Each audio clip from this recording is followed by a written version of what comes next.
Alright guys, welcome back to Formula 1 news. Red Bull have revealed that if they play their cards right, they will not suffer any ill effect of the 10% testing penalty that the FIA have given them for breaking the budget cap in 2021. Does this call into question again whether this penalty is fair or not, especially with implications they're going to partner up with Ford in a few years' time? Very much intrigued your thoughts in the comment section below. Hit the like button if you enjoy, subscribe if you're new as always, I'd greatly appreciate it. Let's talk about this first of all then. Rumours circulating that Ford might be looking to enter Formula 1 yet again and partner up with Red Bull. You guys might remember the Cosworth engines from back in the day when Ford was kind of involved. I think it was rebranded a bit. Then the team that they were involved in then became Red Bull. And look, many manufacturers, Audi are coming in. Ford might be wanting to. Porsche as well made their intentions clear. But that's not going to be the case anymore with Red Bull. But maybe they're going to partner up with Honda again, right? They want to come back in for 2026. So look, Ford was involved in F1 with Jaguar 2000 to 2004. Then, didn't really achieve the success it wanted. Then there were those Cosworth engines in the Jordan team from 2003, 2004, but Ford have been out for quite some time. But with the popularity growing, especially in the US, they're now thinking, you know what, maybe let's come back in. Porsche are interested,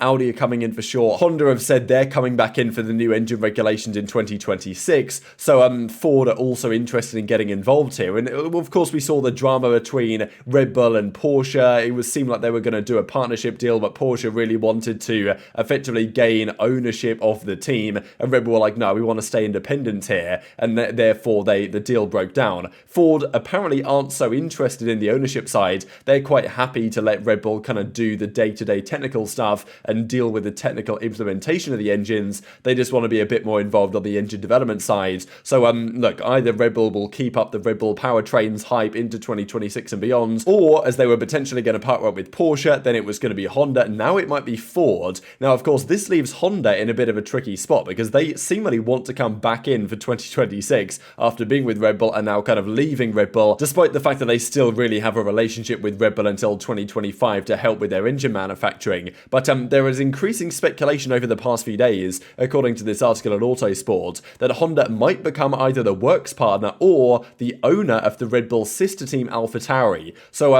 there's been some speculation. Even Tomo did a video recently suggesting that he reckons that Red Bull will sell AlphaTauri soon enough and shut down that secondary operation, and maybe a perfect target could be Honda if they were to come through and take up that mantle. So just some speculation going around, but definitely an interesting concept to consider for the future. But of course, the other side of this drama for the immediate term for Red Bull is the budget cap breach they had in 2021 and the subsequent $7 million fine, not really too relevant for Red Bull, and the testing time reduction, right? So 10% reduction in testing time in the wind tunnel and also in the CFD, so they have less chance to evaluate components and, consider further ideas they might have. Now, of course, what this does mean theoretically, and Red Bull even admit to this, Newey actually said it, Adrian Newey, the CTO, I'm pretty sure, of Red Bull, even though he's not an official employee, that was one of the budget cap dramas in the first place, that they were considering Newey to be a consultant and therefore not counted in the same way from a salary perspective. But look, yes, they're going to have 10% less testing time than they would have. The base number that is provided is 320 wind tunnel runs, and that gets adjusted by a certain percentage. So Red Bull, having won the championship, they will have 70% of those 320 runs.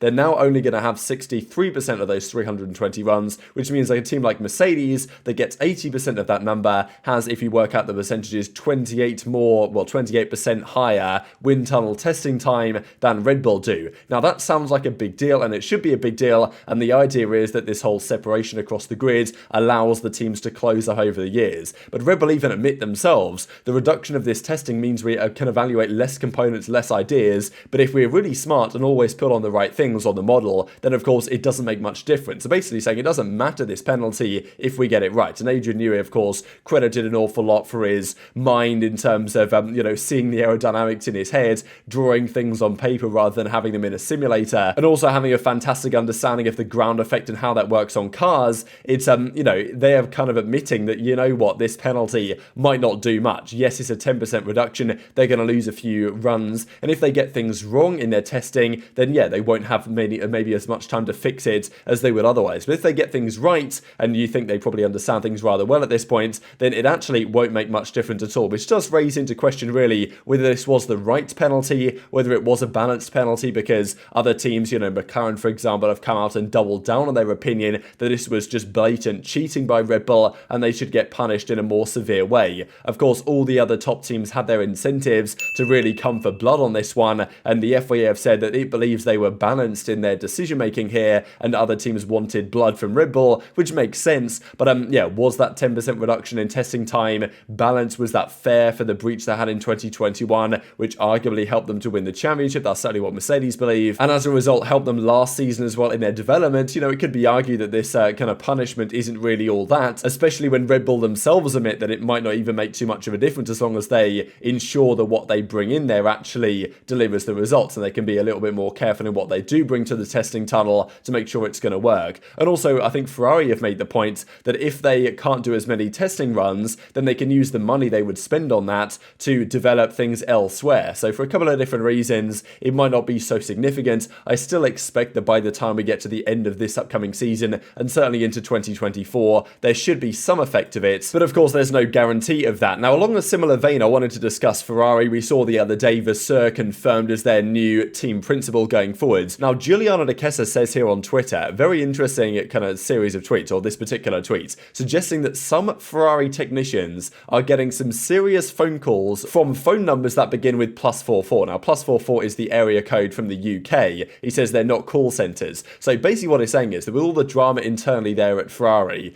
either any of the UK-based teams, there's quite a few teams based in the UK, but, you know, Mercedes, Red Bull, Aston Martin, and plenty of others, like, basically a lot of the Formula 1 teams that are predominantly based at times in the UK are looking to try and pinch those Ferrari engineers and saying, you know what, if there's a bit of controversy there internally, if they were on board with this Pinotto thing, if they're not so happy with what the ownership is doing, they might well jump ship. So it seems like there's teams trying to take advantage of the internal Ferrari drama and poach some of those engineers away for, you know, to come and work in the UK and not in Maranello. Now, Fred Vasseur actually comments on just the whole Ferrari picture in general, saying that, look, he doesn't care too much about the positives, doesn't really mind about what they were doing well last season. It's more about where they screwed up and where they can try and improve, which probably sounds to me that, you know, people in that strategy team have definitely got to be concerned for their jobs, because he's not going to mess around like Binotto arguably did with making difficult decisions to try and put that team in the right direction. Now, will it take time to turn that team around if they give Vasseur the leash that he probably deserves and that he needs to do a good job in the team, and he's not just a puppet of the management as it felt like the last few team principals have been? But even Carlos Sainz comments on this, and I think it's a kind of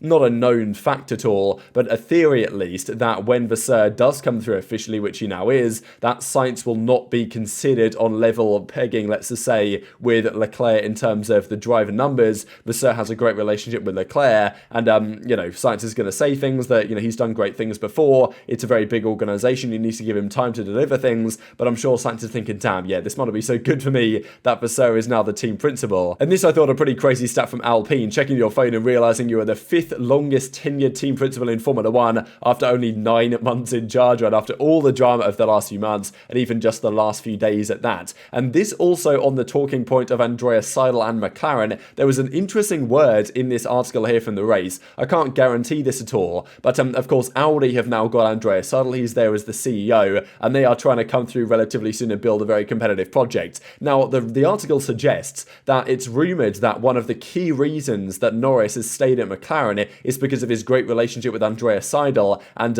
you know, that was one of the key reasons behind him staying. So not only does Seidel leaving this team indicate that, yeah, he doesn't really feel too optimistic in the future of McLaren, but also it could really kick off a potential chain of events where Lando Norris could find himself out of this team in the future, or like they're not going to kick him, but he's going to leave. If who knows what seat opens up at Mercedes or elsewhere at the top teams, but Audi are kind of that very promising team in the future few years that could potentially be a challenger to the top dogs. And if Andrea Seidel believes that's the way to go and that's you know, the best team to join at the moment, then you can't really deny that Norris might be thinking a similar thing, and that of course is the current Sauber outfit. But yeah, look, we'll see. Norris is going to be at McLaren for the next couple of years, but there's a very decent chance that even from 2026, let's say even 2025, that we see Norris in the Audi seat if his relationship with Seidel is as good as this article indicates. And just one quick thing to mention, because we saw this rumour the other day that the Circuit Barcelona de Catalunya, whatever exactly it's called, the final section of the track, there's that awful chicane